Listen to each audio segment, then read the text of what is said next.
It was a trash system. I'm returning it. Give me my money back. With just a glance at the system under quality check, Chris Wilson, the general contractor's boss, declared it trash. At that moment, the tension I had been feeling snapped. All right, let's pretend it never happened. Following Chris's wish, I deleted the system from the server. Despite working hard to improve the system, why do I have to endure this treatment? After Chris left the company, I received incessant calls from him 3 days later. Hey, you, do something about this. What are you talking about all of a sudden? Hearing Chris's panicked voice made me laugh from the depths of my stomach. It's a disaster because you deleted the system. Get to our company right away. This was the moment to settle everything and make Chris apologize. I walked through the company's entrance feeling like a hero going into battle. I am Mike Taylor, a 42-year-old system engineer. I am responsible for developing and designing computer systems that clients need. Since I've always liked machines, I found the work of an engineer fulfilling. The time spent facing the computer and working diligently every day is comforting. I was dedicated to completing the tasks ordered by the prime contractor company meticulously. This project involved building a sales management and ordering system for a hair salon in New York. I teamed up with my colleague, Joseph Anderson, to tackle this project. Joseph is bright and has strong communication skills, unlike me. For someone like me who struggles with communication, having Joseph around is reassuring. Let's do our best again this time. Yeah, let's make something great. Joseph was fully motivated, focusing on the monitor. Just as I hoped to continue working in this enthusiastic environment, a phone call brought me back to reality. It was Chris Wilson, the sales manager of the prime contractor company. Chris was promoted to sales manager about 2 months ago. He is forceful and often doesn't read the room, frequently displaying arrogance towards subcontractors. Lacking confidence in interpersonal relationships and being inarticulate. It seems I've caught Chris's attention. Every time we meet, he makes sarcastic remarks about my gloomy face. If he's calling me, he probably wants to make another sarcastic remark. Bracing myself for his sharp words, I reluctantly answered the phone. Hey, you're doing well, right? You should be grateful I got this contract for you. Chris's intimidating opening line made my stomach tighten. Usually, sales department employees handle these things, but this time, Chris is directly overseeing us. Well, the work has just started, so I can't say much yet. Chris let out a big sigh and yelled at me, as my voice naturally shrank in fear. What a pathetic voice. Can't you even thank me? If this causes any trouble for the client and leads to damages, you'll be responsible. Be prepared. Even after the call ended, my heart was still pounding, but as I turned back to the screen and started typing, I began to regain my composure. Joseph looked at me with concern, but I nodded to show I was okay. However, my hope to complete this project smoothly was crushed by Chris's constant interference. A month of relentless work passed as we had multiple meetings with the client to build the hair salon's sales management and ordering system. Typically, it's the sales team's job to carefully listen to the client's needs. But calling Chris for inquiries was pointless. Can't you just ask them yourself? I'm busy. I understood that Chris had other responsibilities as the manager. If you're too busy, can you assign someone else? Meeting with the client isn't part of my job. When I said this clearly, Chris yelled furiously over the phone. Change the person in charge. Who do you think you are? Talking like that when you're just a subcontractor. I can cancel the contract anytime. For a moment, I thought it might be better for my sanity if the contract were cancelled. However, after a month of meetings and understanding the client's needs, I couldn't just quit for my own convenience. Joseph, who had worked hard with me, would be disappointed if I quit. Though I felt anger at Chris's unreasonable behavior, I swallowed it down. I'm sorry. Good. We have 2 months until the deadline, so do your job properly. After the call ended, Joseph spoke to me as I slumped in my chair. All we can do is make a great system. Let's show Chris he's wrong after this. Yeah, you're right. For the next 2 months, we worked against the clock, deeply considering what the client wanted from the system. As the system neared completion, having overcome numerous specification changes and tests, the goal was finally in sight. While we were fixing bugs and summarizing support policies, Chris, who had mostly communicated by phone, suddenly appeared in our office. Isn't it done yet? You're dragging your feet. The deadline is near. Chris threw his bag on the floor and shook his body, not hiding his irritation. We're testing to ensure the system works correctly. We're not dragging our feet. Testing the system for proper functionality is crucial, but Chris is just pressuring us to finish quickly. Let me see. I know enough about systems. Chris grinned and looked at the monitor, then suddenly said something unbelievable. It's a trash system. I'm returning it. Give me my money back. With just a glance at the system under quality check, Chris declared it trash, snapping the tension I'd been feeling. I'd always been intimidated by Chris, but at this point, I didn't care anymore. All right, let's pretend it never happened. Although the system took over 3 months to build, including design, I deleted it from the server as Chris wanted. I could make something like this myself. You subcontractors act so high and mighty, but you're no longer needed. Chris walked away in high spirits, thinking he was done with us, as Joseph and I watched him leave. We had worked hard to make the system great, so why did we deserve this treatment? I clenched my fists tightly, considering my next steps. I came up with an idea, patted Joseph on the shoulder, who was biting his lip in frustration, and said, "This is where the real fight begins. I need your help, Joseph." Joseph, eyes wide open, nodded enthusiastically at my suggestion and quickly turned to the computer. 3 days after Chris left the company, he started calling me incessantly. I ignored it for a while, but the constant ringing forced me to answer reluctantly. "Hey, you, fix this." "What are you talking about?" As expected, Chris's voice was frantic, which made me laugh from deep within. "Everything's a mess because you deleted the system. Get to our company now." Joseph and I headed to Chris's company, which was 2 train stops away from ours. We were determined to settle everything and make Chris apologize. I felt like a hero going into battle as I walked through the company's entrance. In the lobby, Johnson, the president of the prime contractor company, was pacing with a pale face. Seeing our faces, his eyes narrowed angrily, indicating his fury. "Are you the 2 Chris mentioned? Come to the president's office." It was unprecedented for Johnson to personally lead us to the president's office. The employees in the lobby were murmuring, and I felt uneasy. Joseph, gripping his bag tightly, patted my shoulder to calm me. In the president's office, Chris was there.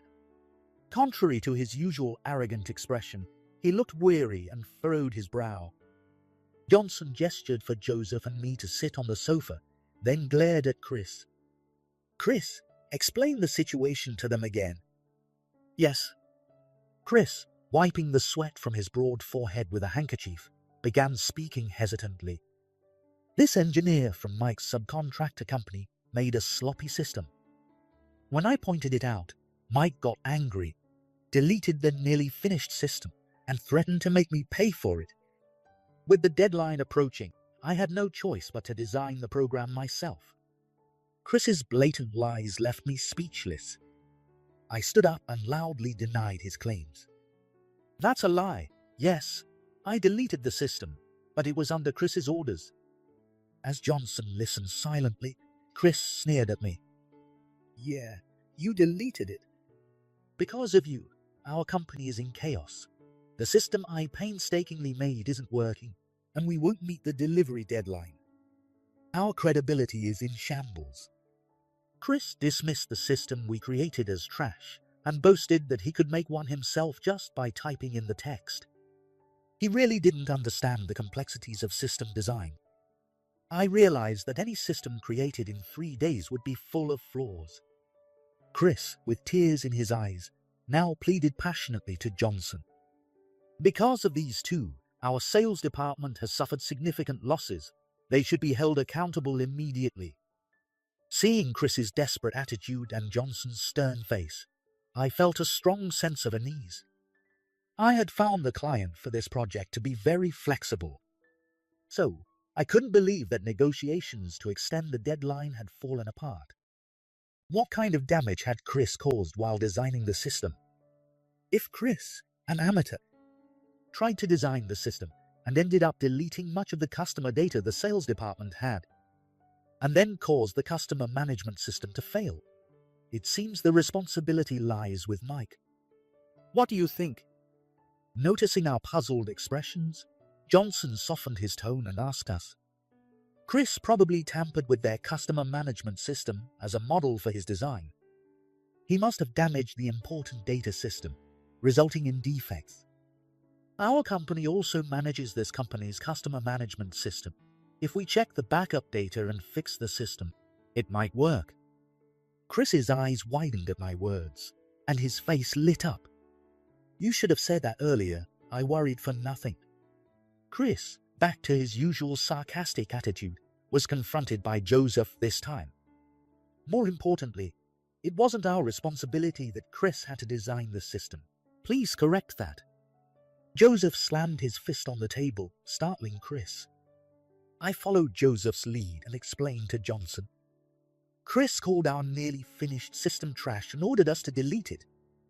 We had been meticulously designing the system and holding meetings with the client on Chris's behalf. We never threatened to cause damage. Chris leaned forward, arguing back at us. There's no proof. You're just making this up, President. Don't be deceived by them. Joseph had been waiting for this and pulled a small device from his bag. He thrust it in front of Chris and shouted, We do have proof. Since we can't afford to take notes during work, we always use a voice recorder. On the day Chris ordered the system to be deleted, this recorder was running. Let me play it for you. Chris, now pale, glanced back and forth between the device and us, unable to form words. On the day Chris pressured me to delete the system, I had anticipated he might shift the blame later, so I had Joseph check the voice recorder.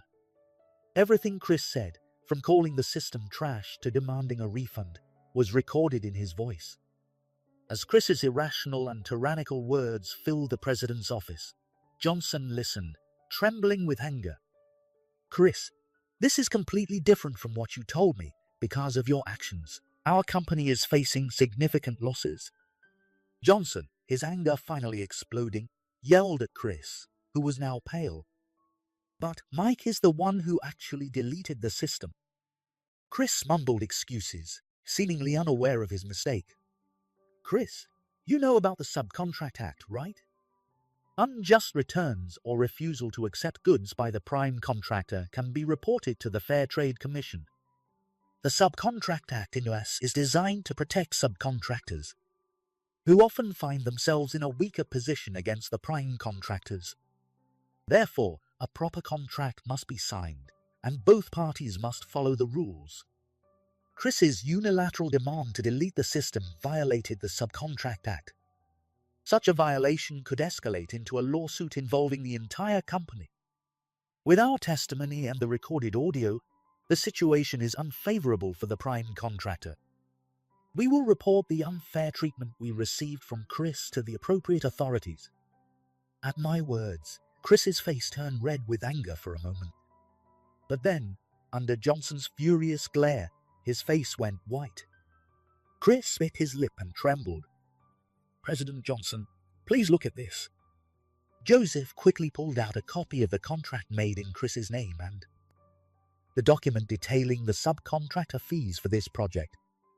This was Joseph's ace in the hole to corner Chris. Johnson frowned and carefully examined the documents Joseph handed him. We checked the subcontractor fees through our own accounting. We wanted to know the amount of damage if this project was cancelled. We found a slight discrepancy from the amount stated in the contract, so we closely examined the items and found something suspicious. Joseph noticed the payment was less than expected and focused on the fees and business coordination management costs listed by Chris. After consulting with accounting, it was explained that the management costs were incurred when coordinating business between the client and the subcontractor outside of regular working hours or on holidays. Due to deadline changes or system improvements, prime contractors sometimes need to take irregular actions, hence the management fees. However, we had never asked Chris to coordinate any tasks, nor were there any transactions that incurred fees. In other words, Chris was attempting to fraudulently deduct these fictitious tasks from the subcontractor fees. Reducing the payment amount unilaterally also violates the Subcontract Act. Can you clearly explain these tasks to President Johnson? Chris, not expecting us to dig this deep, was stunned into silence. He glared at Joseph for a moment, then slumped his shoulders in defeat and shook his head. The next moment, he threw himself at Johnson's feet, begging, "This discrepancy is my mistake. I never intended to steal any money." Seeing the usually arrogant Chris groveling on the floor, Joseph wore a look of triumph. "Chris, you're apologizing to the wrong people." Whether he ignored Johnson's advice or was too stubborn to apologize to us, Chris didn't say a word of apology in our direction. "Mike, Joseph, I sincerely apologize for Chris's actions. We'll make sure he pays for his illegal conduct." Johnson stood up from the president's seat and apologized deeply to us. His demeanor showed his willingness to take responsibility as a president.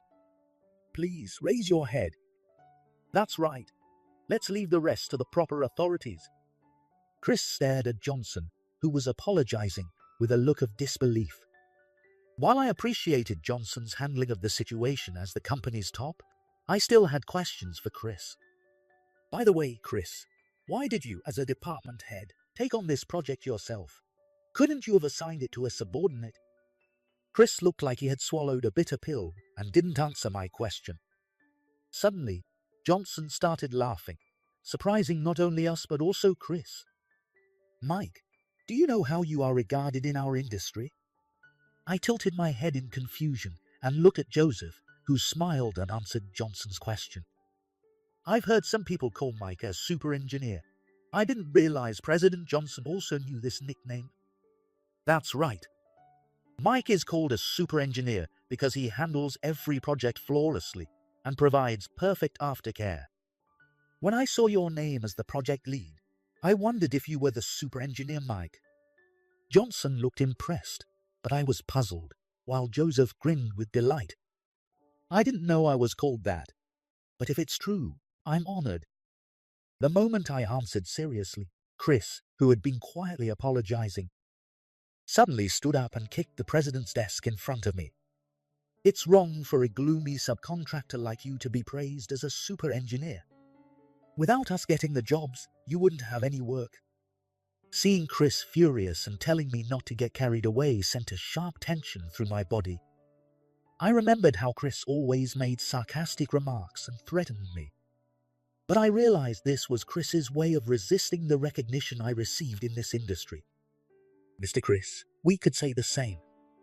Without the systems we design, sales can't function, and it's our technical skills that allow you to pitch to other companies." Chris seemed to be struggling to find words to attack me, his mind nearly overloaded. "Mike is right. Sales and engineering shouldn't be compared to see which is superior. They should support each other. I don't understand Chris's attitude towards Mike, but you need to change your perspective." When Johnson said this clearly, Chris looked defeated and slumped his shoulders. Chris still seemed unsatisfied, and I couldn't shake the feeling something was off. Then a hypothesis about Chris's behavior came to mind. Could it be that this project was a setup by Mr. Chris to ruin my reputation? I hoped my hypothesis was wrong, but Johnson looked as if everything made perfect sense. Chris snorted and responded with a sneering smile. "I wanted to expose your true nature and change that undeserved nickname. But now that the system for this project is deleted, your reputation is in the gutter. Serves you right." Johnson and Joseph watched Chris's deranged laughter with pained expressions.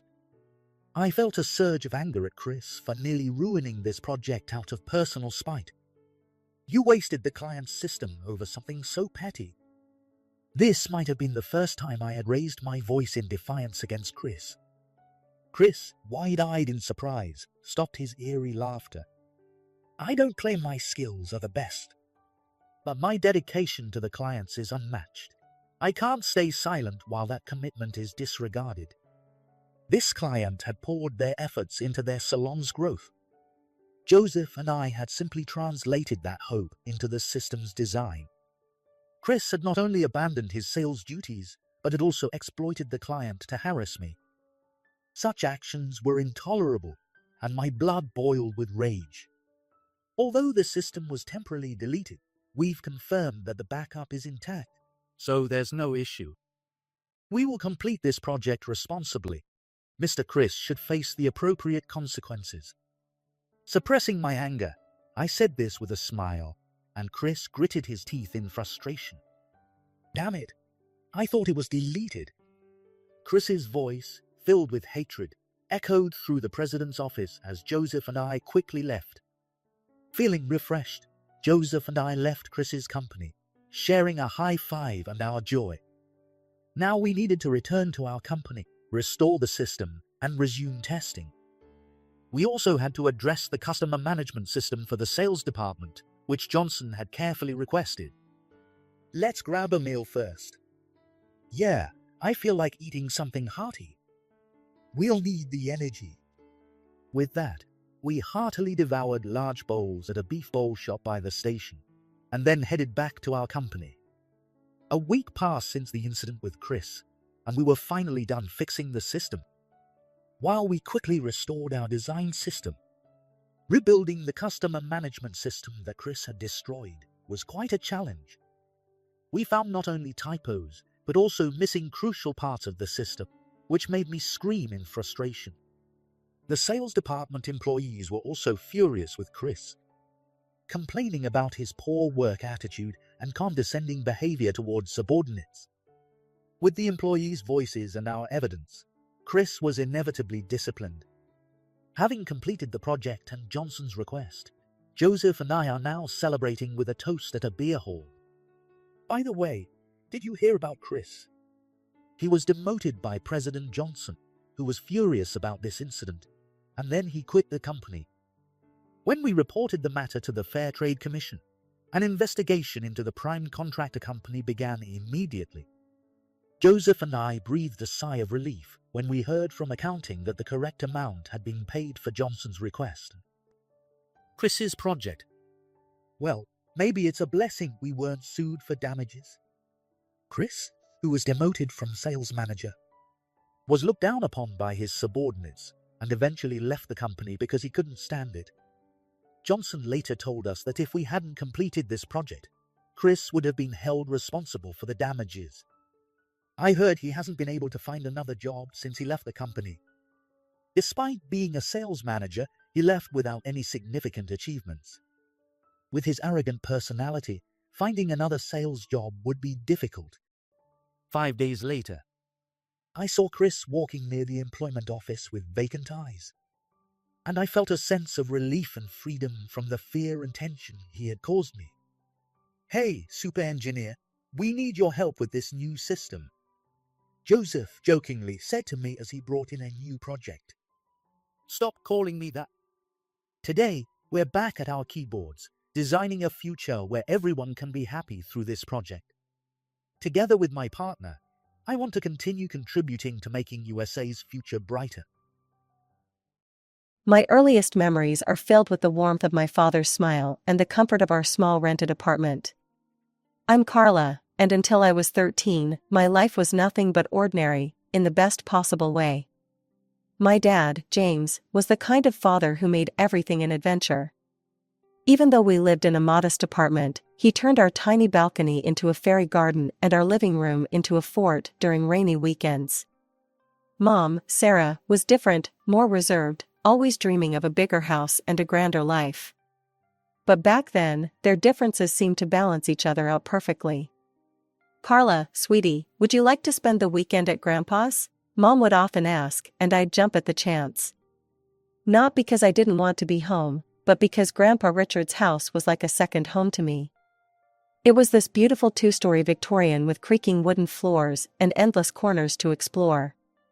"Your mother needs her alone time with your father," Grandpa would explain with a knowing smile when I'd arrive at his doorstep. "And I need my time with my favorite granddaughter." I was a perceptive child, more than the adults around me realized. I understood that Mom sometimes needed space, that she and Dad had their own relationship to nurture. It didn't hurt me. If anything, it made me feel mature. Plus, those weekends with Grandpa were precious. He'd tell me stories about Dad's childhood, teach me about managing money — he was a retired bank manager — and make the best pancakes in the world. "You know, Carla," he told me once while we were having breakfast on his porch, "your mother dreams of a house like this. But you know what's more important than a big house? A home filled with love." I nodded, understanding even at that young age. Our apartment might have been small, but it was filled with love. Dad would come home from his job at the insurance company, swing me around in his arms, and pepper Mom with kisses until she laughed despite herself. Those moments made our tiny space feel infinite. But life has a way of changing when you least expect it. I was 13 when Dad started losing weight rapidly. At first, he joked about it, saying he was finally getting in shape, but his eyes told a different story. The doctor's visits became more frequent, and Mom's face grew increasingly worried. "It's just a phase," Dad would say, ruffling my hair weakly. "I'll be back to my old self in no time." But he wasn't. The disease, aggressive pancreatic cancer, consumed him like a wildfire. Within months, my strong, vibrant father became a shadow of himself. I watched helplessly as Mom tried to hold everything together, but I could see her crumbling inside. The last conversation I had with Dad is forever etched in my memory. He was lying in his hospital bed, his hand barely strong enough to hold mine. "Take care of your mom for me, Princess," he whispered. "And let Grandpa guide you. He's wiser than all of us combined." The year after Dad's death felt like living in a fog. Mom spiraled into such deep depression that she could barely look at me. I guess I reminded her too much of him. Thank goodness for Grandpa Richard. He became my rock, my safe harbor in the storm that our lives had become. Living in Grandpa's house wasn't just a temporary solution anymore, it became my new normal. Every morning, I'd wake up in what used to be Dad's old room, surrounded by his childhood photos and trophies. Grandpa made sure I kept up with school, helped me with homework, and tried his best to fill the void both my parents had left, one through death, the other through grief. Mom would call occasionally, but her voice always seemed distant, detached. Her visits were even rarer, quick stops where she'd barely meet my eyes, before rushing off again. I learned to stop expecting more. Then, exactly 1 year and 2 months after Dad's death, everything changed. Mom showed up at Grandpa's door one sunny Saturday morning, and I almost didn't recognize her. Gone was the grieving widow in black, replaced by someone wearing a bright yellow dress and sporting a new haircut. Her face was glowing with unhappiness. "Carla, sweetie, pack your things. You're coming home," she announced, bouncing on her heels like a teenager. I looked at Grandpa, confused. He seemed just as surprised as I was. The drive back to our apartment was filled with Mom's cheerful chatter about everything and nothing. It was like sitting next to a stranger who happened to look like my mother. But the real shock came when we walked through our apartment door. There, in our small living room, stood a tall man and a girl who looked about 3 years younger than me. They both smiled awkwardly as Mom practically danced to their side.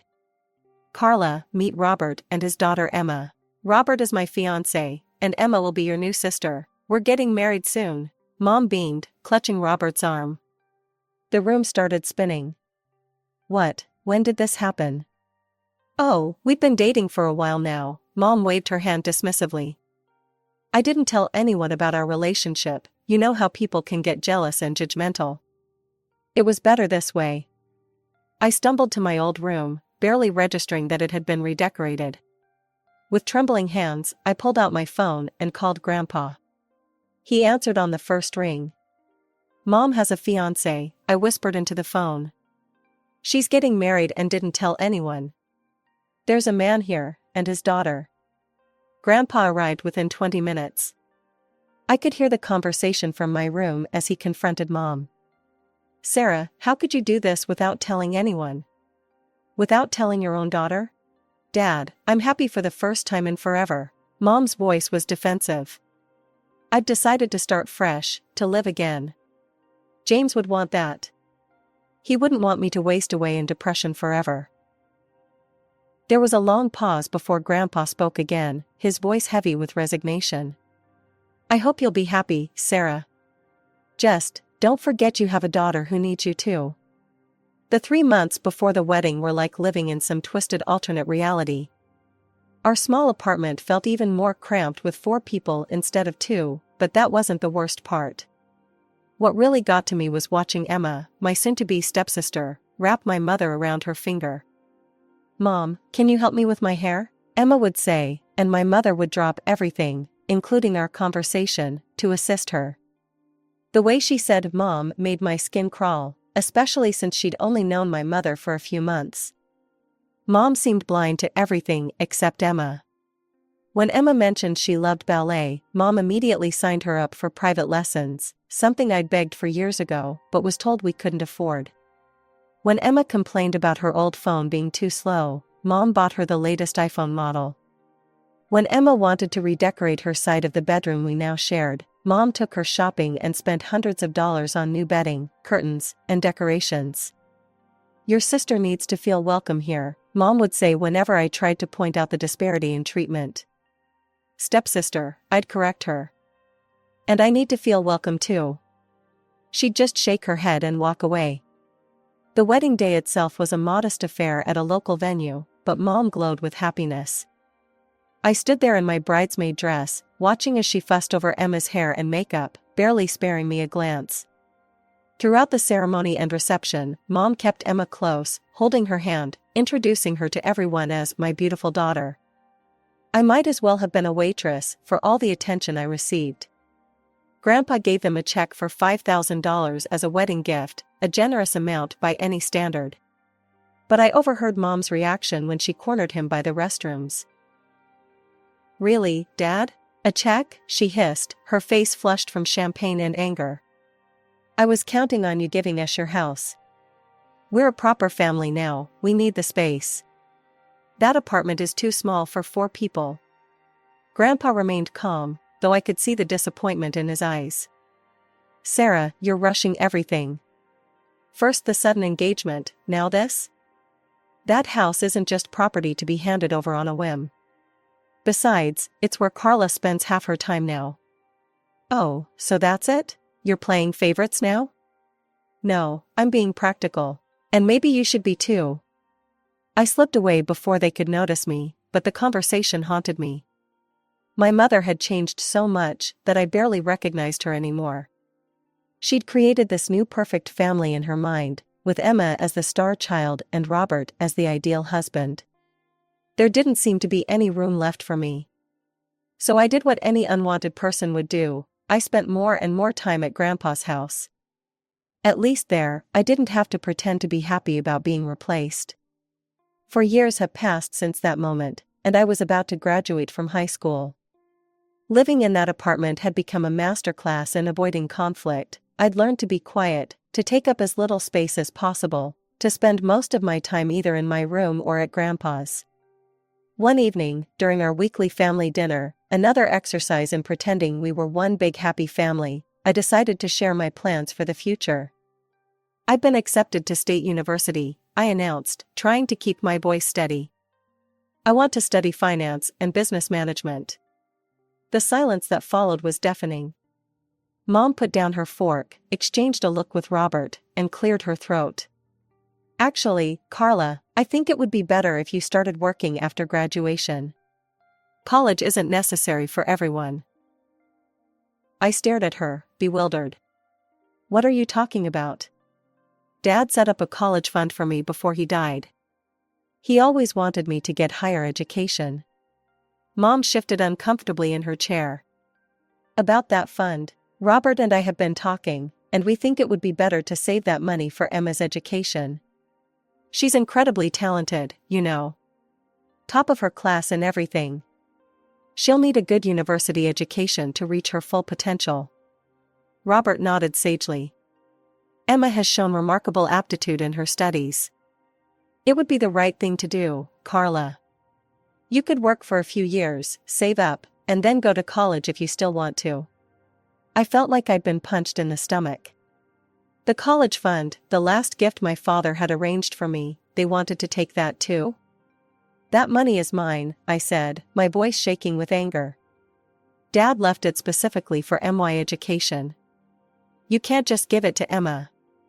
Don't be selfish, Carla. Mom's eyes filled with tears. Emma is your sister. Stepsister. I stood up so quickly, my chair fell backward. And that money is the last thing I have from Dad. You've given her everything else, my room, your attention, your love. But you can't have this. I won't let you take it. How dare you? Mom was crying now, but I could see the manipulation in her tears. After everything we've done for you. Emma needs. Emma needs? What about what I need? What about what Dad wanted for me? The argument ended with doors slamming and tears, mostly Mom's, as she wailed about my selfishness. After that night, the apartment became even more hostile. No one spoke to me unless absolutely necessary. Emma would smirk whenever she passed me in the hallway, and Robert wouldn't even look in my direction. When graduation day came, I wasn't surprised to find only Grandpa in the audience. He cheered loud enough for 4 people when they called my name, and his proud smile meant more to me than anything my new family could have offered. That evening, I packed everything I owned into 3 cardboard boxes and my old suitcase. Grandpa helped me load them into his car. Your room is always ready for you, sweetheart, he said as we drove away from the apartment. Always has been, always will be. I didn't look back as we left. There was nothing there for me anymore. College life became my escape. I threw myself into my studies, determined to make my father and Grandpa proud. The business and finance courses fascinated me, and I found myself excelling in ways that would have made Dad smile. Every evening, I'd call Grandpa to share what I'd learned. Tell me again about derivatives, he'd say, even though he knew more about finance than my professors. I love hearing you explain it. But as my college years progressed, I noticed changes in Grandpa's voice during our calls. He got tired more easily, and his usual sharp wit sometimes seemed dulled. During my visits home, I caught him wincing when he stood up or rubbing his chest when he thought I wasn't looking. It's just age catching up with me, he'd say whenever I asked about his health. Nothing to worry about, sweetheart. But I did worry. I started calling him twice a day instead of once, and I'd drive home every weekend I could, not just on holidays. We'd sit in his kitchen, drinking tea and talking about everything and nothing, just like we used to. Sometimes I'd catch him looking at me with such intense love that it made my throat tight. It was the middle of my final semester when Mom called. I almost didn't answer, it was the first time she'd called in 4 years. But something made me pick up. Grandpa died last night, she said, her voice flat and emotionless. The funeral is on Thursday at 2 p.m. Hartford Funeral Home. The phone slipped from my hand. I don't remember much of what happened next, just that my roommate found me curled up on the floor, sobbing uncontrollably. Thursday came too quickly and not quickly enough.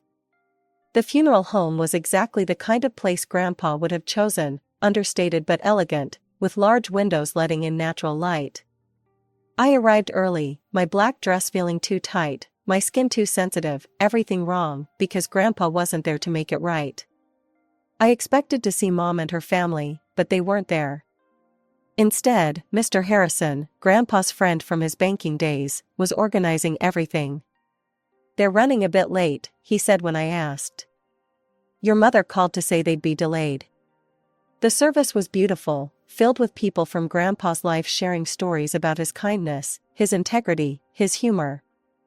I sat in the front row, alone with my grief, until halfway through the service when I heard the back door open. Mom swept in with Robert and Emma, all in perfectly coordinated black outfits. They took seats in the far back, and Mom didn't even glance in my direction. Her face was set in a mask of appropriate grief, but her eyes were already darting around the room, assessing, calculating.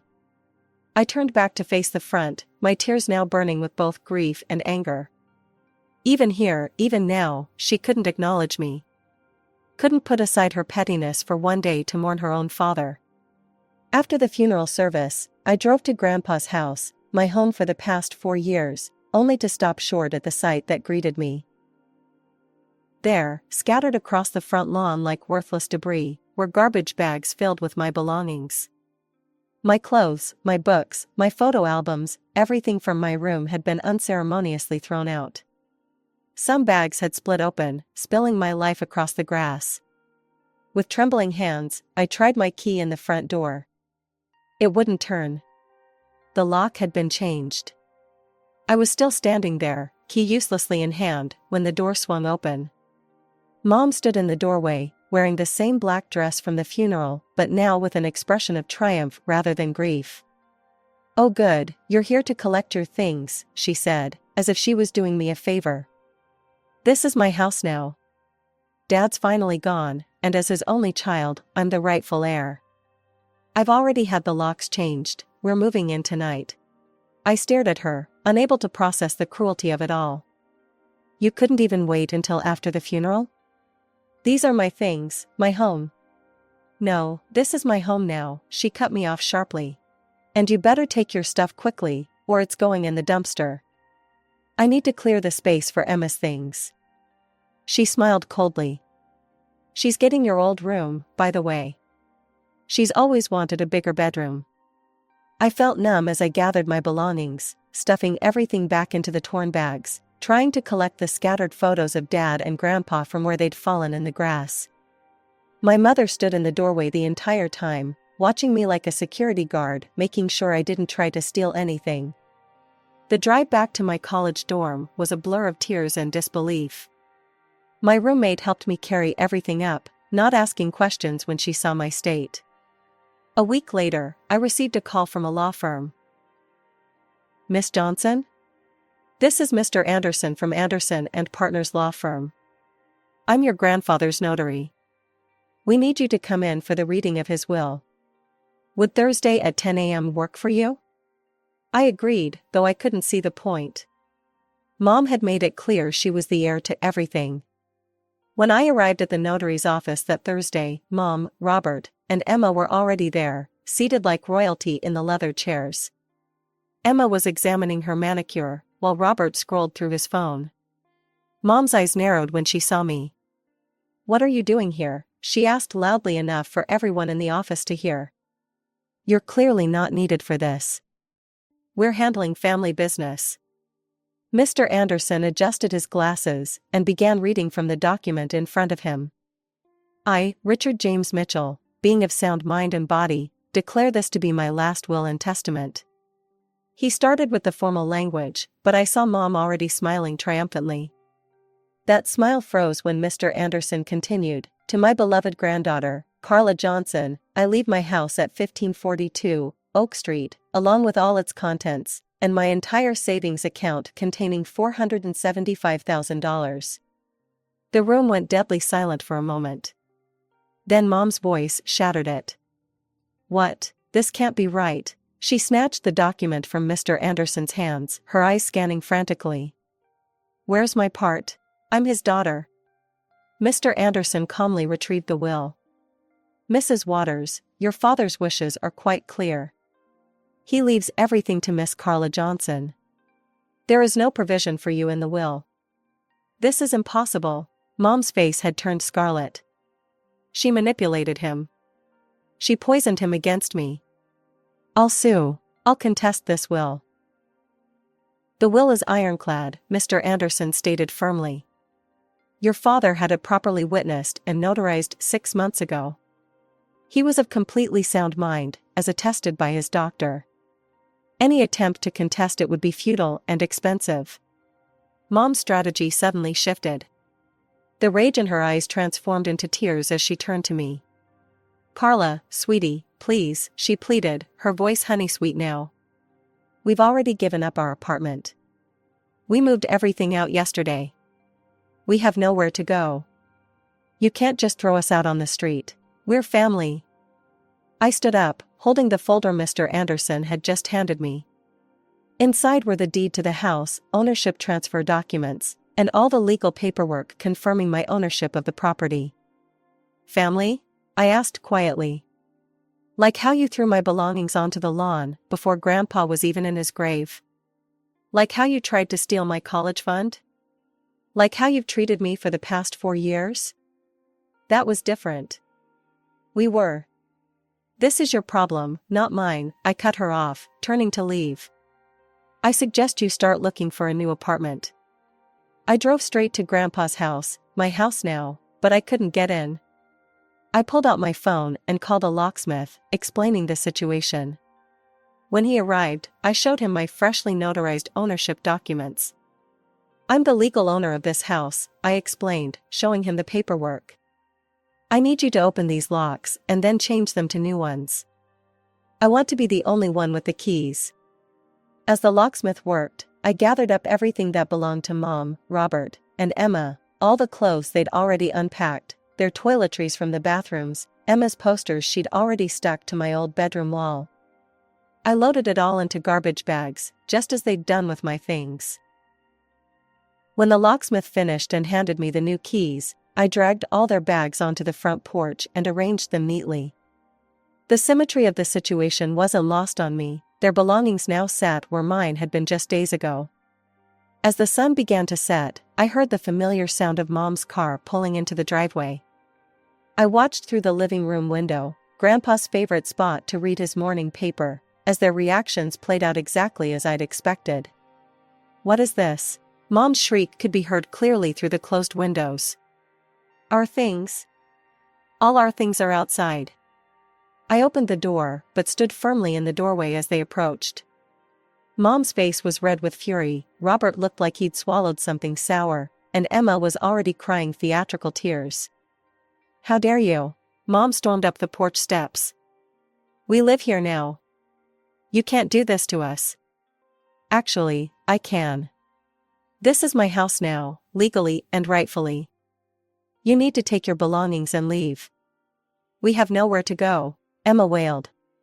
"You should have thought about that before giving up your apartment," I replied coolly. "Not my problem."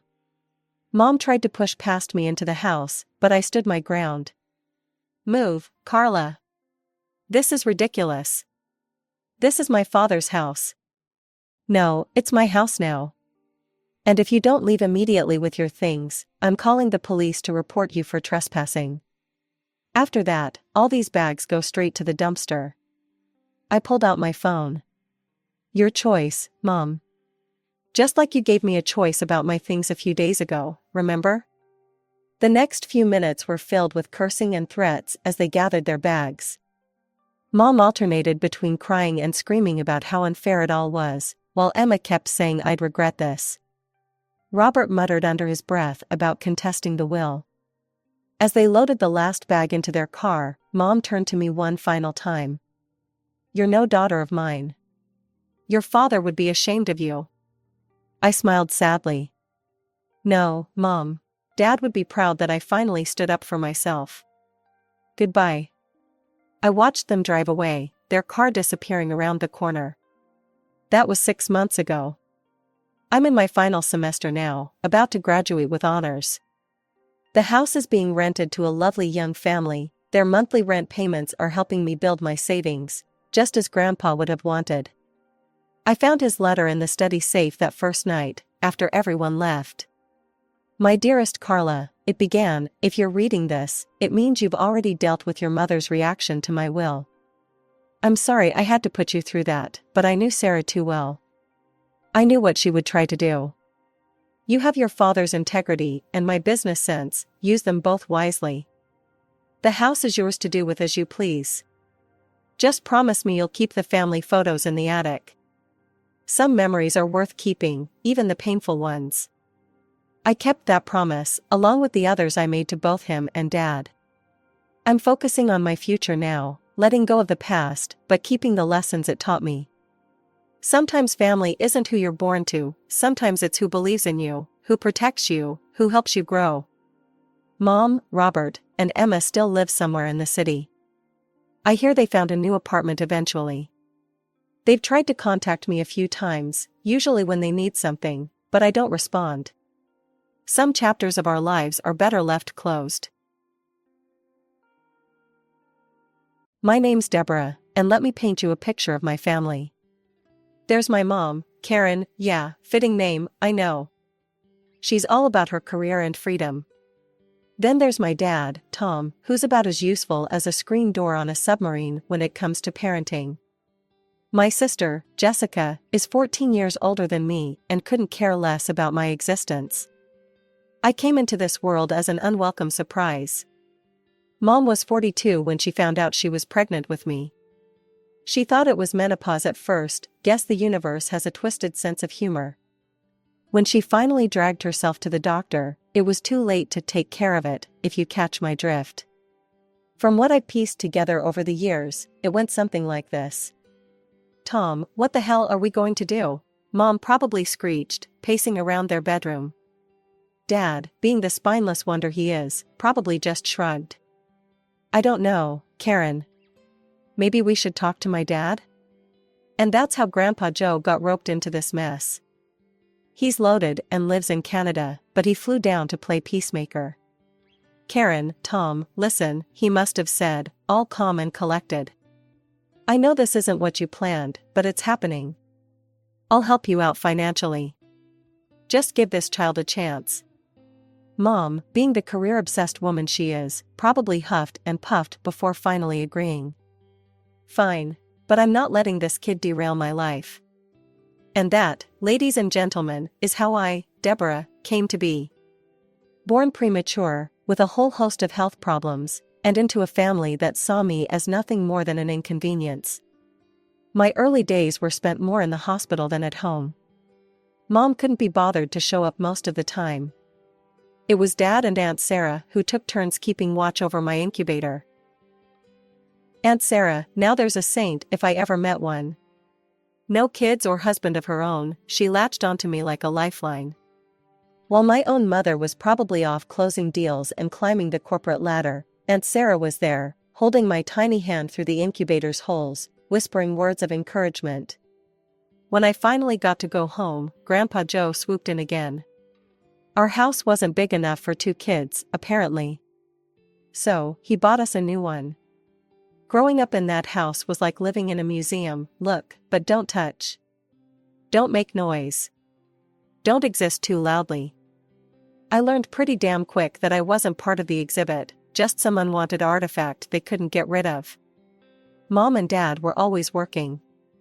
When they weren't, they acted like I was some kind of leech, sucking the life out of them. We had a parade of nannies coming through the house. Some were nice, some weren't, but none of them stuck around long enough to matter. Jessica, my so-called sister, might as well have been a stranger living in the same house. 14 years is a hell of an age gap, and she made it clear she had no interest in playing big sister. I remember one time, I must have been about 6, I tried to hang out in her room while she was getting ready for college. Jessica, can I watch you do your makeup? I asked, peering around her doorframe. She barely glanced at me. No, Deborah.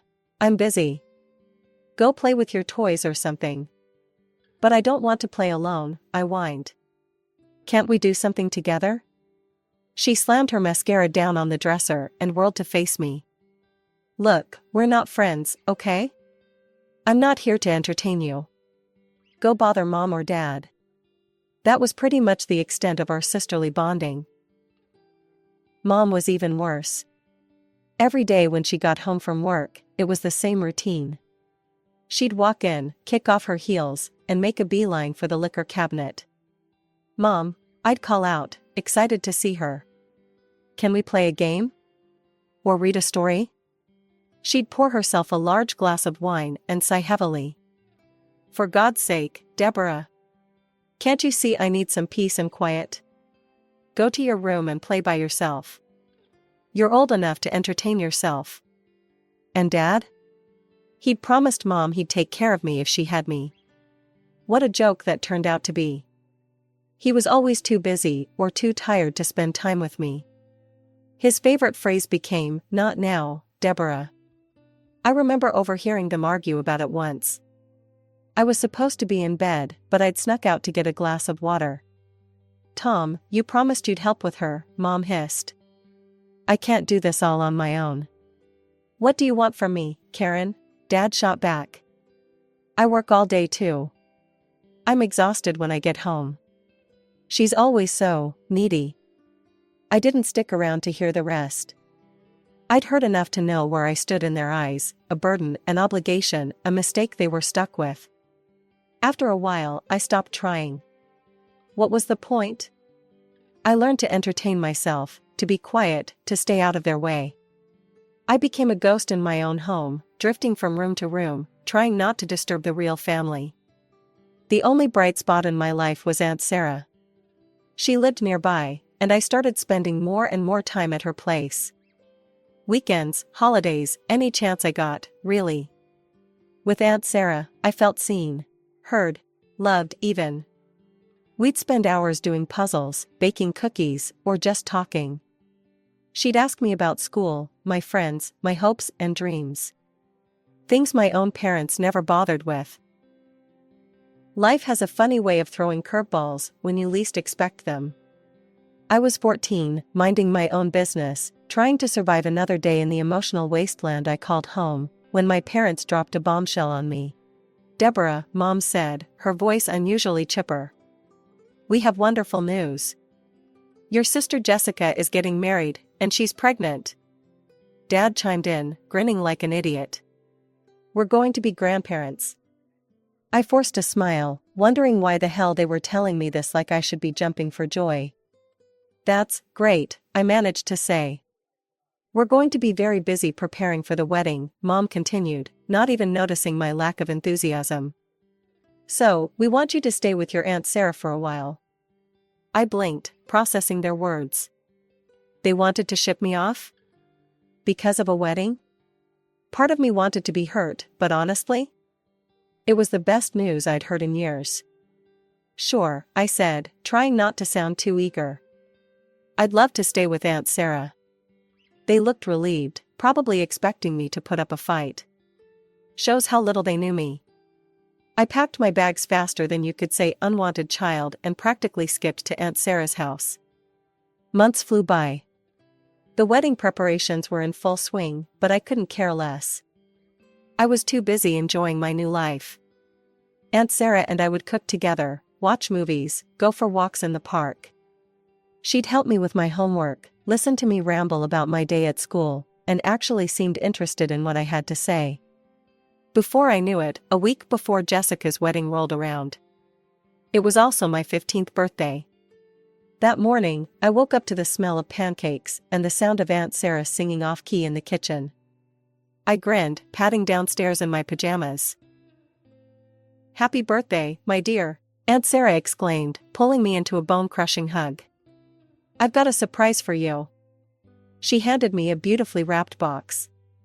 "It's from your grandfather, he sent it yesterday." I tore into the wrapping paper, my eyes widening as I revealed a brand new smartphone, the latest model, no less. I dialed Grandpa Joe's number, my heart racing with excitement. "Hello, birthday girl," his warm voice filled the line. "Do you like your present?" "Like it? Grandpa, I love it." "Thank you so much." We chatted for a bit, and then he asked the question I'd been dreading. "So, how did your parents congratulate you?" I hesitated, not wanting to admit the truth. "Oh, I haven't seen them yet. I was planning to go home soon, actually. I'm sure they'll say something then." There was a pause on the other end of the line. Then, "I see. Well, why don't you do a live broadcast when you go? I'd love to share in the joy." With a mixture of hope and dread churning in my stomach, I made my way back to my parents' house. The walk felt both too long and too short.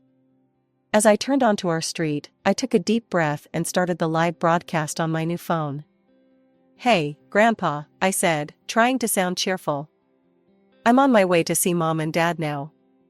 Thanks again for the awesome phone." I chatted away as I walked, filling the silence with babble about my morning with Aunt Sarah and how excited I was about my birthday. But as I approached our house, a sense of unease crept over me. "Well, here we are," I announced to the camera, climbing the front steps. I hesitated for a moment before pushing open the door. "Mom?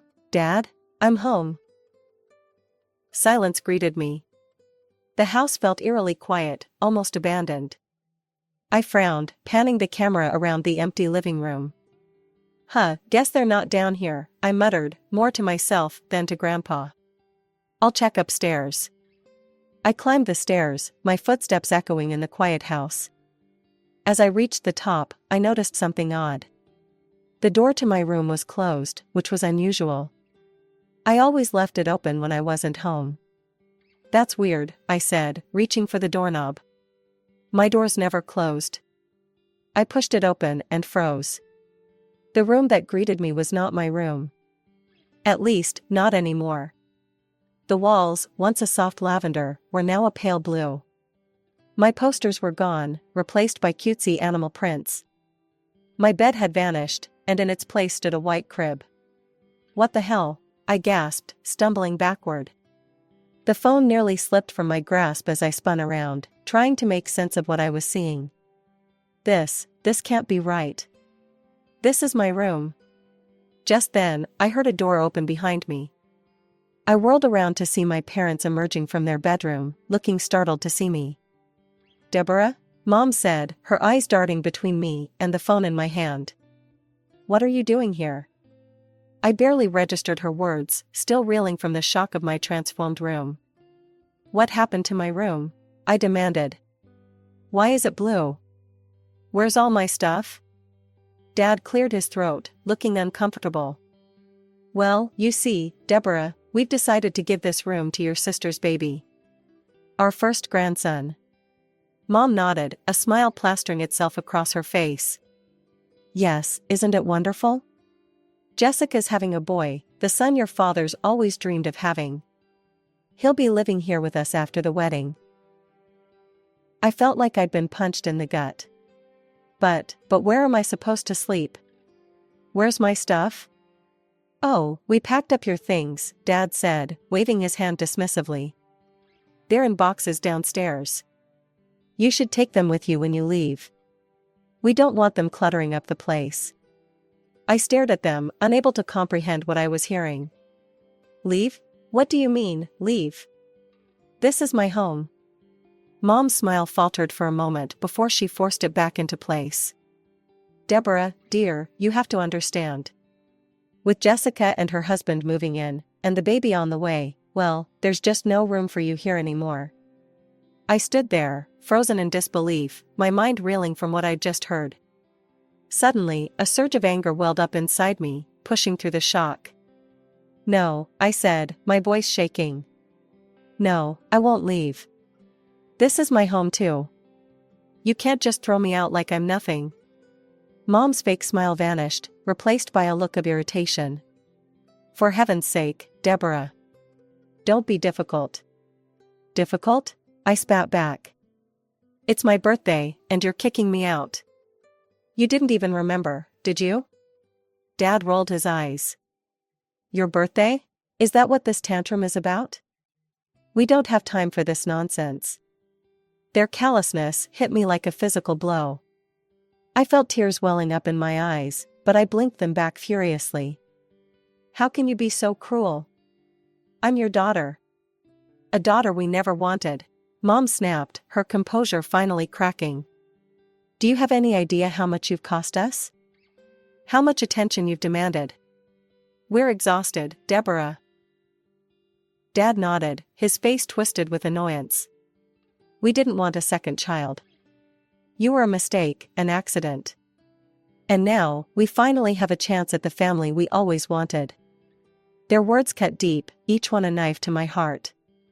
I watched in stunned silence as they grabbed the bags they'd packed with my belongings and started shoving them out the front door.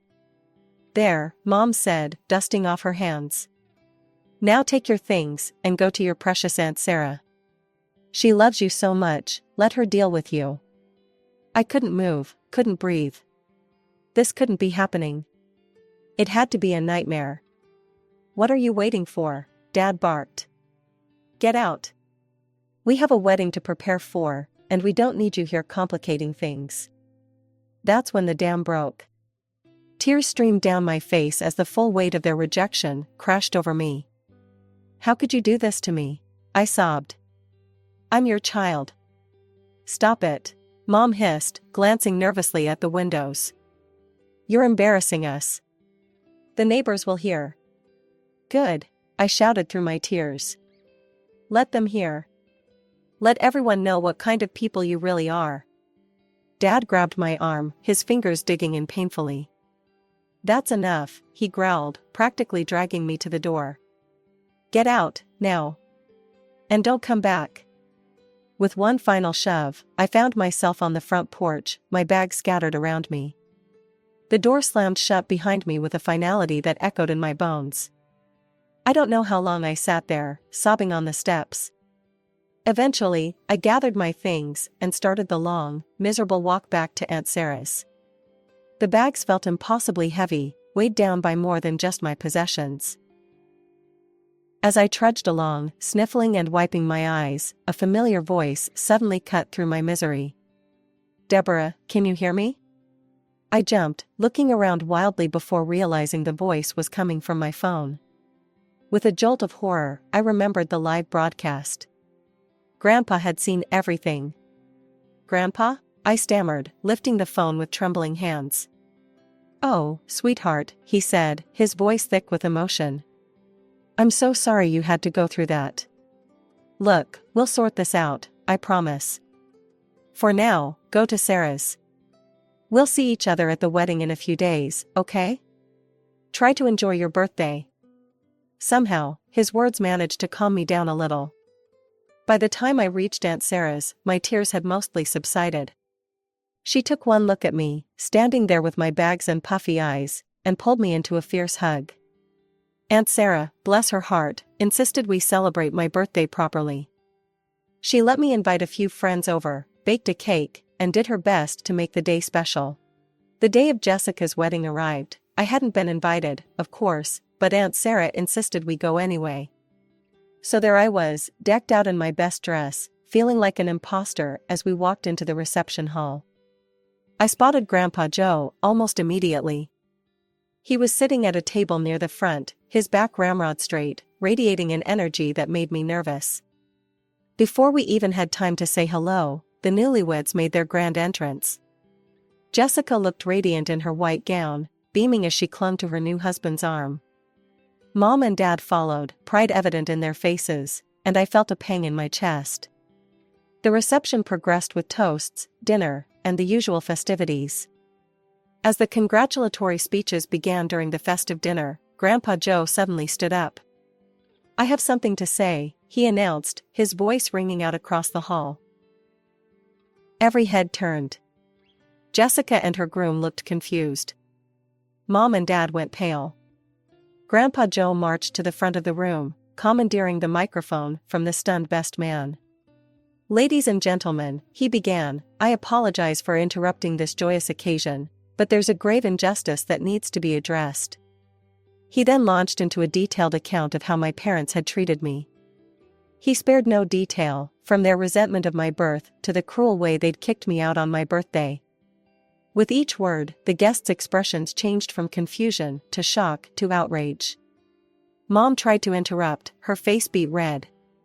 Jessica was crying now, mascara running down her cheeks. Her new husband looked uncomfortable, shifting in his seat. The guests were whispering among themselves, shooting scandalized looks at my parents. Grandpa turned to face my parents directly, his voice cold as ice. "So let me make this clear. I'm changing my will. Every cent I have will go to Sarah and Deborah. Tom, Karen, Jessica, you're cut off. Completely. The reception hall erupted into chaos. Mom let out a strangled cry, Dad's face turned an alarming shade of purple. Jessica wailed something about her ruined wedding. But Grandpa wasn't done. He walked over to where Aunt Sarah and I sat, shell-shocked by the spectacle. "Come on, girls," he said gently. "We're leaving. We don't need to stay where we're not wanted." In a daze, I stood up and followed him. As we walked towards the exit, I could feel every eye on me. Some looked sympathetic, others judgmental. I kept my gaze fixed on Grandpa's back, willing myself not to cry. The morning after the wedding disaster, I woke up to the sound of insistent knocking on Aunt Sarah's front door. Bleary-eyed and still processing the events of the previous day, I stumbled downstairs to find Mom and Dad on the porch, looking a strange mix of desperate and contrite.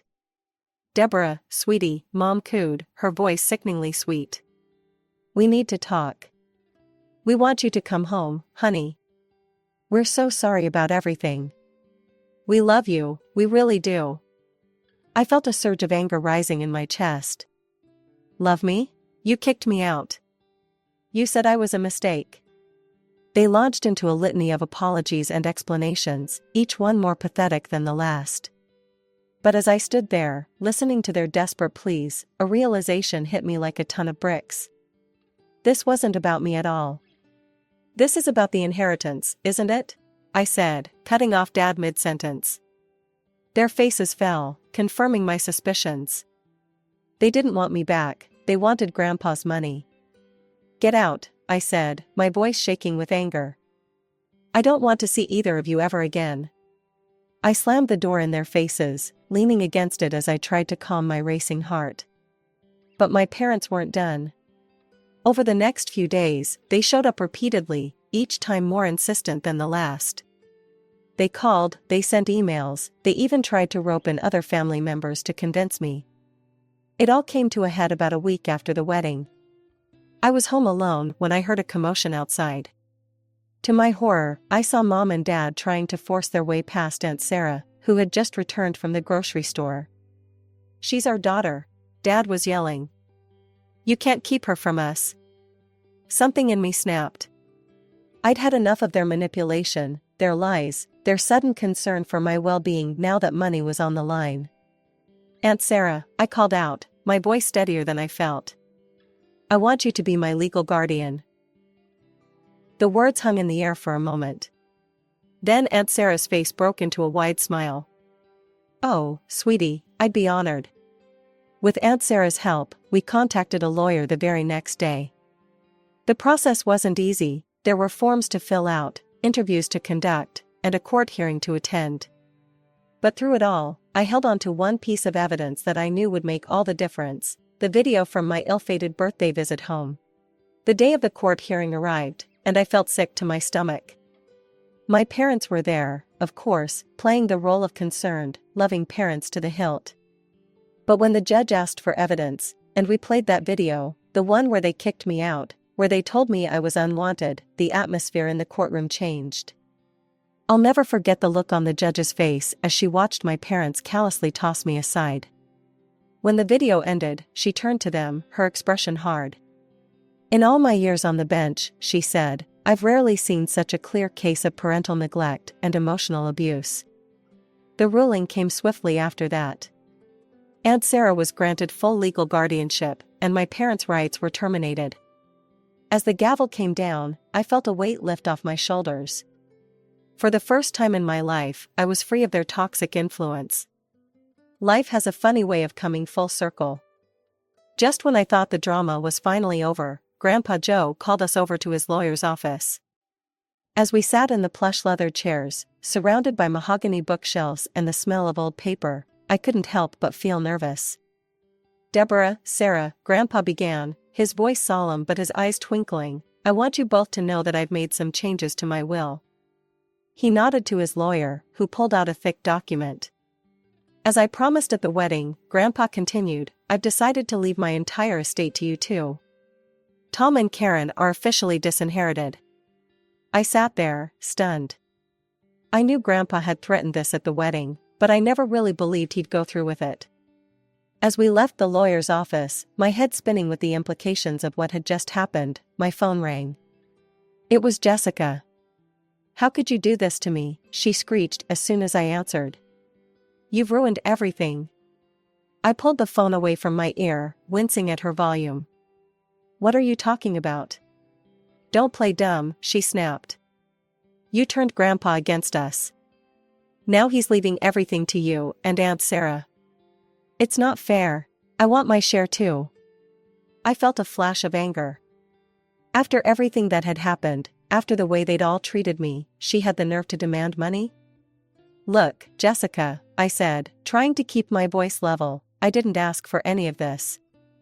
It was Grandpa's decision, not mine." "But you must have manipulated him somehow," she insisted. "You've always been jealous of me. This is your revenge, isn't it?" I took a deep breath, counting to 10 in my head before responding. "Jessica, I'm sorry you feel that way. But I had nothing to do with Grandpa's decision. If you want to change his mind, you'll have to talk to him yourself." "Maybe I will," she huffed. "And don't think this is over, Deborah. You can't just waltz in and steal what's rightfully ours." As she hung up, I felt a mix of emotions, anger, sadness, but mostly just exhaustion. And then I decided to focus on my future. I threw myself into my studies, determined to ace my exams and get into a good college. Aunt Sarah helped me research schools, majors, and scholarship opportunities. Sure, my family situation was far from perfect. There would probably be more drama with Jessica, my parents, and the inheritance down the line. But for now, I had a loving home with Aunt Sarah and Grandpa Joe, a bright future ahead of me, and the strength to face whatever challenges came my way. This story is titled, "I Bought My Wife's Family House. Then She Sided with Her Entitled Mother. I Kicked Them Both Out of Life, and Now They Are Left with Nothing." Hey everyone! Before we jump into today's video, I need your help. We've noticed the channel is losing some traction, and subscribing is one of the best ways you can support us. It's quick, free, and it helps us keep bringing you awesome content. Your support means the world. Let's keep this channel growing together. Thanks so much. Now let's start the video. Hey Reddit, let me introduce myself. I'm Ethan, 36 male, a self-made millionaire living in Dallas, Texas. My life hasn't exactly been a walk in the park. Every dollar I have was earned through sweat, sacrifices, and more late nights than I can count. I built my real estate empire from scratch, starting with just a single duplex that I bought with a small loan and big dream. Over the years, I turned that little investment into a thriving business, proving to myself and everyone else that I didn't need handouts or shortcuts to succeed. So, when I met Lisa, 33 female, I thought I'd finally found someone who got me, someone who wasn't all about my money or status. She came across as genuine, down-to-earth, and sweet, the total opposite of her mother, Carol. Lisa would laugh about how overbearing her mom could be, and I'd just nod along, thinking it was probably exaggerated. I mean, how bad could one person really be? Turns out, very bad. Carol was the kind of woman who could make the strongest person crumble with a single glare. She had this uncanny ability to dominate every conversation, and if you disagreed with her, you might as well have committed a felony. She didn't just have opinions, she had mandates. Growing up, Lisa had no say in anything. Carol dictated her wardrobe, chose her friends, and even decided which college she'd attend. It wasn't guidance, it was a dictatorship. At first, Lisa seemed to have shaken off her mom's grip. She was independent, funny, and had her own dreams. But it didn't take long to see that Carol still had a leash on her, even if it wasn't as obvious anymore. Every big decision Lisa made came with an unspoken condition: Carol's approval. It drove me insane, but I kept my mouth shut because, well, I loved Lisa. When we got engaged, though, that's when the power struggle with Carol really began. She didn't just offer suggestions for the wedding, she tried to run the whole damn thing. From the flower arrangements to the guest list, she wanted her fingerprints on everything. The final straw? She tried to veto our choice of venue because it didn't have the charm she envisioned. I had to draw the line. "This is our wedding, not yours," I told her, my voice firm but polite. She acted like I'd just stolen her firstborn child. The waterworks started, and she dramatically accused me of tearing the family apart. Of course, Lisa begged me to compromise. "It's just one day," she said. "Can't you let her feel included?" Fine. I caved, but only to an extent. I let Carol pick a few minor details, like the table centerpieces and the dessert menu. but I held my ground on the big stuff. The wedding was beautiful, no thanks to Carol's meddling. But looking back, it was clear the day wasn't about us for her. It was about proving she still held the reins. Before the wedding, I made another tough call. I asked Lisa to sign a prenup. It wasn't exactly a romantic gesture, but I'd worked too hard to risk losing everything if things ever went south. To my surprise, Lisa didn't put up much of a fight. I get it, she said. You've built something amazing, and you want to protect it. At the time, I thought her calm reaction was a sign of maturity. Later, I'd realize it was probably just another example of how much Carol's control had trained Lisa to go along with what others wanted. For a while, things were good. Married life was great.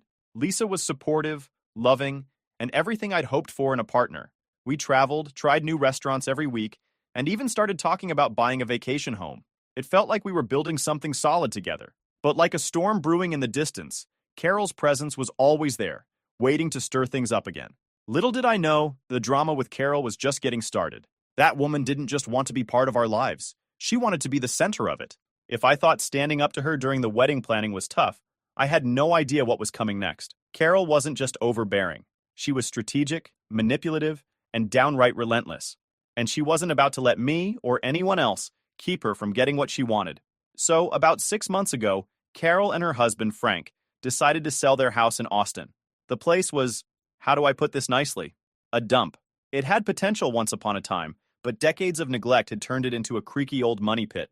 The roof leaked, the plumbing groaned, and the kitchen looked like it hadn't been updated since the 80s. Not to mention, Carol's signature floral wallpaper was everywhere. It was a nightmare disguised as a house. Lisa got the call first. Carol pitched the idea like it was some incredible, once-in-a-lifetime opportunity. You two should buy it, she said. Keep it in the family. When Lisa brought it up to me, I laughed. Like, full-on belly laughed. You want us to buy that house? The one falling apart? It's not that bad, Lisa said, trying to sell me on the idea. It just needs a little TLC. I could see where this was going. Carol had planted the seed, and now Lisa was watering it. But I wasn't biting. Babe, that house needs more than TLC. It needs an exorcism and probably a bulldozer. Lisa didn't let up, though. She kept throwing out reasons we should buy it. It's where I grew up, she said. We'd get a great deal since it's family. Carol even went as far as to suggest we could turn it into a rental property, saying it'd be a smart investment. The woman was relentless. I finally told Lisa, let's run the numbers. I wasn't about to make a decision based on nostalgia or guilt trips, so I sat down with a contractor friend to estimate the repairs. The verdict? It'd take at least $150,000 to bring the place up to code. Add that to Carol's asking price of $450,000, and we'd be sinking $600,000 into a house that probably wouldn't be worth half that. I showed Lisa the math. This isn't a great deal, I said. This is financial suicide. But Carol wasn't done. She pulled out all the stops, going full-on emotional. She told Lisa she'd always dreamed of keeping the house in the family, that selling it to a stranger would break her heart. She even threw in some crocodile tears for good measure. Lisa, being the soft-hearted person she is, caved under the pressure. I didn't want to fight with my wife, so I reluctantly agreed. Fine, I said. We'll buy it. As long as I am able to afford whatever my wife wants, why not? Big mistake. Huge. The deal went through, and we officially became the proud owners of Carol and Frank's old house. Or as I like to call it, the money pit. Carol, of course, wasted no time patting herself on the back. You're doing the right thing, she said, smiling like she'd just solved world hunger. This house has so many memories. Yeah, memories of bad decisions and overpriced repairs. The problem started almost immediately. First, we discovered mold in the basement. Every time I turned around, there was a new issue popping up. Meanwhile, Carol was living it up in her new, downsized house, completely oblivious, or maybe just indifferent, to the chaos she'd left behind. Carol didn't just want us to buy the house. Oh no, she wanted us to preserve it. She'd randomly stop by, offering unsolicited advice about how we should decorate or which repairs we should prioritize. You can't rip out the old cabinets, she said. They're original to the house. Original? Lady, they were rotting. It didn't take long for me to realize this wasn't about the house. It was about control. Carol didn't just want to offload her problems onto us. She wanted to stay involved. The house was her leash, and she fully intended to keep tugging it. One day, Carol dropped by unannounced, carrying a stack of photo albums. She wanted to help us plan the renovations by showing us how the house used to look back in its glory days. I wasn't buying it. We've got it under control, Carol, I said, trying to keep things civil. But she wasn't having it. This isn't just any house, she said, her voice dripping with drama. This is our family's legacy. Legacy? The only thing that house was passing down was a headache. Things really hit the fan when Carol suggested we should live with her and Frank temporarily while we renovated. It'll save you money, she said, and we can all be closer as a family. I nearly choked on my coffee. Closer as a family? I said. Carol, we just bought your house. Isn't that close enough? Lisa, to her credit, didn't seem thrilled about the idea either. But Carol had a way of wearing people down. She'd keep poking and prodding until you finally gave in, just to make her stop. Around this time, Frank started acting weird.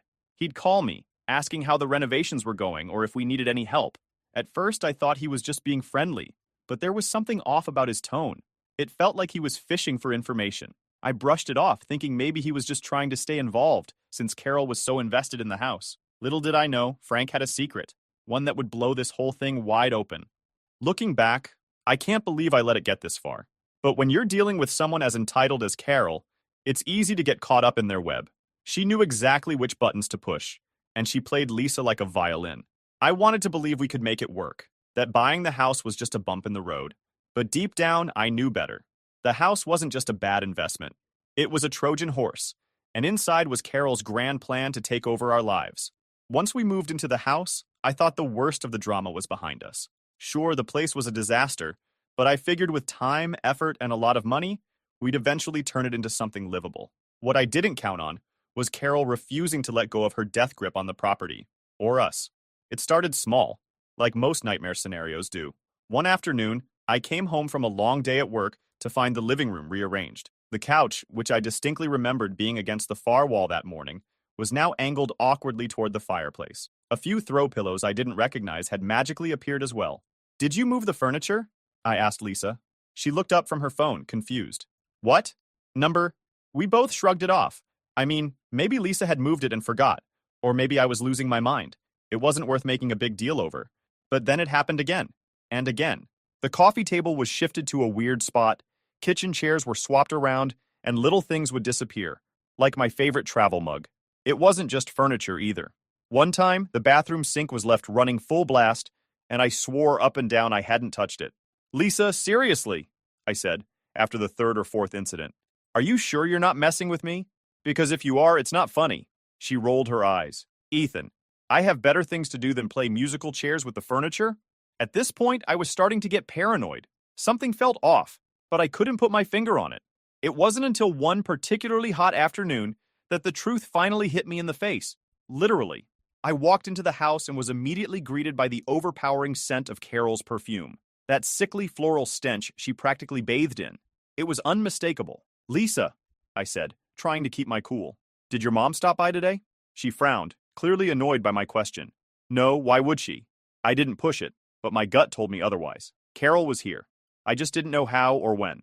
But I was determined to find out. The next weekend, while Lisa was out running errands, I installed security cameras around the house. I didn't tell her. I knew she'd call me paranoid and blow it off. But I needed proof, something concrete to confirm I wasn't imagining things. Sure enough, the cameras paid off. The very next week, I got a notification on my phone while I was at work. There she was, clear as day. Carol, in all her nosy glory, letting herself in with a key. She waltzed around like she owned the place, snooping through drawers, moving stuff around, and even tossing out a couple of my things that apparently didn't meet her standards. She didn't just visit, she acted like the house was still hers. I was furious. When I got home that night, I confronted Lisa with the footage. "Look at this," I said, shoving my phone in her face. "Your mom's been breaking into our house. She's throwing my stuff out. This is insane." Lisa watched the video, her face a mix of shock and discomfort. But instead of siding with me, she said, "She's not breaking in. She's just visiting. She probably misses the house." "Misses the house?" I exploded. "Lisa, she's snooping through our drawers and tossing my things like it's a yard sale. This isn't normal." Lisa defended her mom as usual. "She's not doing any harm. She's just having a hard time letting go." I couldn't believe what I was hearing. Carol had crossed every boundary imaginable, and Lisa was acting like I was the crazy one for being upset, but I wasn't about to let it slide. I told Lisa, point blank, if she steps foot in this house again without our permission, I'm calling the cops. Of course, Lisa ran straight to Carol with this, and you can imagine how that went. Carol called me the next day, sobbing hysterically. She accused me of being disrespectful and heartless, claiming I was ruining her memories. Apparently, changing the locks was akin to stabbing her in the back. I didn't care. I wasn't about to let her keep treating our home like her personal playground. That's when Carol went nuclear. She started spreading rumors to family members, saying I was trying to cut her out of Lisa's life and destroying her legacy. She even called Lisa multiple times a day, crying about how she felt betrayed. And of course, Lisa fell for it. Again. Maybe we could give her a key, Lisa suggested one night, like it was the most reasonable thing in the world.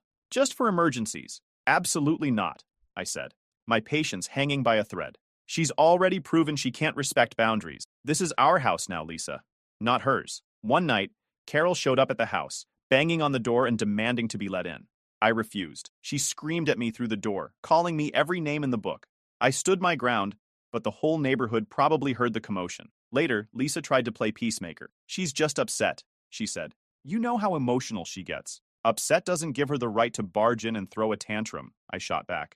If you won't set boundaries with her, I will. From then on, the house felt more like a battleground than a home. I was constantly looking over my shoulder, wondering what Carol's next move would be. She wasn't just invading our space. She was testing the limits, seeing how far she could push before I snapped. And let me tell you, I was close. Very close. By the time Frank called me to talk, I was already at my wit's end. Between Carol's uninvited visits, her dramatic meltdowns, and Lisa's constant defense of her. So when Frank suggested meeting for coffee, I honestly didn't expect much. Frank was usually quiet, the kind of guy who nodded along to Carol's rants and kept his head down. I thought maybe he wanted to smooth things over, but I wasn't prepared for what he told me. We met at a little diner near my office. Frank was already sitting in a booth when I walked in, nursing a black coffee and looking more stressed than I'd ever seen him. The man wasn't exactly a picture of health, but that day, he looked downright haggard. He motioned for me to sit down, and I could tell he wasn't there to exchange pleasantries. Ethan, he started, leaning in like we were about to discuss classified information. There's something you need to know about Carol. Now, I wasn't exactly Carol's biggest fan, but hearing Frank say it out loud was unsettling. He glanced around the diner like he was worried someone might overhear, then dropped the bomb. Carol's been planning this for months, he said. Selling you the house was part of her plan. I stared at him, trying to process what he was saying. What plan? I asked. What are you talking about? Frank sighed and rubbed his temples, like this was physically painful for him. She wanted you to buy the house, get overwhelmed with the repairs, and sell it back to us. Then she'd push for you and Lisa to move in with us. I blinked, stunned. Wait, what? Why the hell would she want that? She wants control, Frank admitted, looking ashamed. She's always wanted control. Over Lisa. Over everything. For a moment, I didn't say anything. I just sat there, letting the words sink in. Carol's antics had always been overbearing. But this was next-level manipulation. She wasn't just meddling. She was scheming, playing some long con to insert herself permanently into our lives. Frank must have taken my silence the wrong way, because he quickly added, I didn't agree with it, Ethan. I told her it was a bad idea. But you know how she is. She doesn't listen to anyone. I let out a bitter laugh. Yeah, no kidding. Then Frank slid an envelope across the table. Inside was a check for $20,000. I know you've paid much more to renovate the house, but this is all I could pull together. This is my way of making it right, he said. I can give you the rest of the money you spent on the house if you agree to sell it back to me without Carol knowing. I stared at the check, my mind racing. Part of me wanted to rip it up on the spot. This wasn't about the money, it was about the principle. Carol had used Lisa's love for her childhood home as a weapon, manipulating her into convincing me to buy it. And now Frank was trying to buy my silence? I don't want your money, I said, shoving the envelope back toward him. What I want is for your wife to stay the hell out of my life. Frank sighed again, looking defeated. I can't control her, Ethan. Believe me, I've tried. I left the diner angrier than I'd been in a long time. Frank's confession only confirmed what I'd suspected all along. Carol didn't just want the house. She wanted us, under her thumb, where she could dictate every aspect of our lives. And Lisa, she couldn't see it. Or worse, she didn't want to. That night, I sat Lisa down and told her everything. I laid it all out, the real cost of the repairs, and Frank's confession about Carol's twisted plan. I even told her about the $20,000 bribe, hoping it would finally open her eyes. But instead of being shocked or angry at her mom, Lisa turned it all on me. You're obsessed with demonizing her, she said, her voice shaking. She's not perfect, but she's my mom. Why can't you just let it go? Let it go? I snapped. Lisa, she manipulated us into buying this house so she buys it again cheaper. She's trying to control our lives, and you're just letting her. She's just trying to help, Lisa shouted back. You always think the worst of her. That was the moment I realized Lisa wasn't going to change. Carol's grip on her was too strong, and no amount of logic or evidence was going to break it. I was fighting a losing battle. Things escalated quickly after that. Carol must have sensed that I was onto her, because she started ramping up her antics. One night, she showed up at the house with a contractor she'd hired, without consulting us, of course. She claimed she was helping by getting estimates for the repairs. When I told her to leave, she caused such a scene that the neighbors came out to watch. But the final straw came when Carol called the police on me. Yes, you read that right. She claimed I was destroying her property by making changes to the house. When the cops showed up, I handed them the deed with my name on it. They laughed and left, but Lisa didn't find it funny. "You're just making things worse," she said, glaring at me. "Why can't you try to get along with her?" "Because she's insane," I shouted. "And you're letting her ruin our marriage." That was the breaking point. I told Lisa she had to choose, me or her mother. I didn't want to issue an ultimatum, but I couldn't live like this anymore. Her answer? Silence. She just stared at me, tears in her eyes, and said nothing. The night ended with me kicking her out of the house for choosing her entitled mother over me. As I walked out of the house that night, I felt a strange mix of anger and relief. Anger at Lisa for siding with her mother again, and relief because I finally understood what I had to do. For months, I'd been trying to reason with people who didn't want reason. They wanted control. Carol wanted to control my house, my life, and even my relationship. And Lisa, she couldn't, or wouldn't, see it. I preferred staying at a hotel that night. It gave me the space I desperately needed. I spent this night replaying every argument, every warning sign I'd ignored, and every time I'd let Carol and Lisa push me to the edge. The more I thought about it, the clearer it became. I wasn't just fighting Carol. I was fighting Lisa's refusal to stand up for our marriage. The next morning, I called my lawyer to start the separation process. "I need to protect myself," I told him. He didn't need much convincing. The man had handled enough messy divorces to know when a client was in over their head. He reminded me of the prenup, a little silver lining in the storm, and assured me that it would make things smoother. Still, I wasn't about to leave everything behind without a plan. The house, for one, was a mess, but it was still mine. I decided to rent it out to avoid the constant reminders of Carol's meddling. My real estate connections helped me find a nice young couple who were thrilled to move in, creaky pipes and all. But of course, nothing with Carol is ever simple. Not even a week after the new tenants moved in, I got a frantic call from them. Apparently, Carol had shown up at the house, banging on the door and demanding to be let in. When they refused, she tried to force her way inside, shouting something about family rights and her house. "She what?" I asked, stunned. "She said we didn't belong there and tried to push past us," the tenant explained. "We had to call the cops." That was the last straw. I drove straight to the house, fully prepared to confront Carol once and for all. But by the time I arrived, she was gone. The tenants were shaken, but thankfully unharmed. I apologized profusely and assured them that Carol wouldn't be bothering them again. Then I called her. "Carol, what the hell is wrong with you?" I demanded as soon as she picked up. "Excuse me?" she said, her tone dripping with fake innocence. "You know exactly what I'm talking about. You showed up at my house, and tried to force your way in. Are you out of your mind? That's my family home," she snapped. "I have every right to be there." "No, you don't," I shot back. "You sold it to me. It's mine now. Stay the hell away from my property or I'll press charges." Carol let out a dramatic gasp like I'd just insulted her entire lineage. "You wouldn't dare." "Try me," I said, hanging up before she could respond. I thought that would be the end of it, but of course Carol had to escalate things. A few days later, I got served with a notice. She was suing me. Her claim? That I'd violated the terms of the sale by renting out the house. Never mind that there were no such terms in the contract. This was pure spite. Carol wanted to make my life as miserable as possible. I forwarded the notice to my lawyer, who assured me it was baseless. "She doesn't have a leg to stand on," he said. "She's just trying to intimidate you." Meanwhile, Lisa was still living with Carol. And from what I heard, it wasn't exactly sunshine and rainbows. Friends who kept in touch with her told me she seemed miserable. Apparently, Carol's controlling nature was even worse when they shared a roof. Lisa had quit her job to help out at home, which basically meant running errands for Carol and listening to her complaints all day. At first, I felt a twinge of pity, but then I remembered all the times Lisa had chosen her mother over me, all the excuses she'd made, and all the nights I'd spent wondering if I was the crazy one. Pity turned into vindication. She'd made her choice, and now she was living with the consequences. The lawsuit, thankfully, went nowhere. My lawyer filed a motion to dismiss, and the judge saw through Carol's nonsense immediately. "This is clearly a frivolous case," the judge said, barely concealing his irritation. Carol's smug expression melted into pure embarrassment as the ruling came down. She was ordered to pay my legal fees, which only added insult to injury. But the best part? The tenants stayed.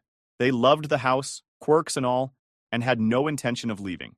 Every time Carol tried to meddle, they called the cops, who were more than happy to remind her that she had no claim to the property. Eventually, even Carol had to give up. Lisa, however, wasn't done. About a month after the lawsuit fiasco, she called me. Her voice was shaky, almost desperate. "Ethan, can we talk?" I hesitated but agreed to meet her for coffee. When I saw her, she looked different, tired, defeated, like the weight of living with Carol had finally crushed her spirit. "I made a mistake," she said, her eyes welling up with tears. "I should have stood up for you, for us."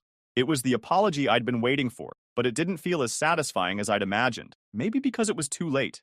The damage had been done, and I wasn't about to walk back into the lion's den. "I'm sorry," I said, keeping my tone even, "but I can't do this anymore. I need to move on." Lisa nodded, tears streaming down her face. "I understand." And just like that, it was over. The prenup ensured she didn't get a dime from me. Not the house, not my money, nothing. Carol's grand plan had backfired spectacularly. Instead of controlling me, she ended up stuck with Lisa.